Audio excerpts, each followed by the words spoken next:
विचार करून ठेवलं. आपण तपश्चर्या करावलं जाऊन, तपश्चर्या नाही, लवकर नाही कळलं. हा देव हळूहळू हळूहळू हळूहळू समजत जाते, एकाएकी नाही समजत. आता काही अशा पुस्तकी होत्या, याच्या पुस्तकी त्याच्या पुस्तकी त्याच्या पुस्तकी वाचावा, मन हा चंचल बनत जाते. काही हिराजी महाराजच्या पुस्तकी वाचल्यावर तो त्याची वेगळ्याच्या वेगळ्याच गोष्टी सांगितल्या आहेत. तसा तो मनही म्हणते नाही, असा केला तर असा होते, असा भेटते देव. म्हणून आम्ही निघालो शेवगाव फिरत फिरत असा एकदम पंढरपूरला गेलो. इकडे यायला माहित झाला हे परालं परालं परालं परालं परालं, कारण कोणालाच माहित नव्हता ना हे काय ठिकाणी.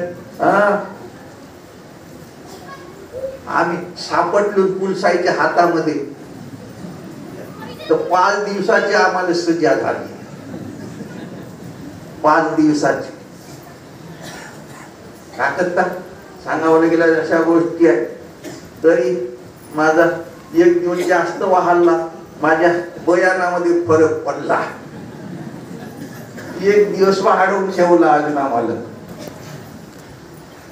असा वाटला का फुकटच्या फुकट चालू मोठ्या जल भोगावासाठी, असा वाटला. पैदल गेलो, पायात चपले नाही आणि हातात पैसे नाही, पण देव करता राहिल्यावर म्हणजे सगळ्याच गोष्टी होते म्हणते. उपाशी नाही ठेवलं देवाना काय बाबाजींना. पंढरपूर मध्ये गेल्यावर रात्री तनपुरे महाराजचे येथे राहिलो 2 दिवस. तिथे बाबाजी स्वप्नात आले, वसंत येवा लागते म्हणते. स्वप्नातल्या गोष्टी वचन ते म्हणते.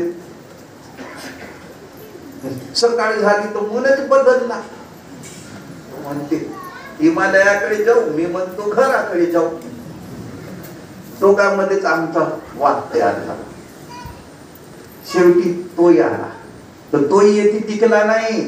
जो पराला तर त्याचा पत्ताच नाही लागला. ना नागपुरात नाही, ना पंढरपुरात नाही, ना कोटी गेला तर लागलाच नाही. तो पुण्यामध्ये जाऊन होता, मोठा कारागीर होता तो प्रल्हाद महाराज. येती पत्ता लागला आणि त्याच्यानंतर तो येथे आणण्यात आला त्याला.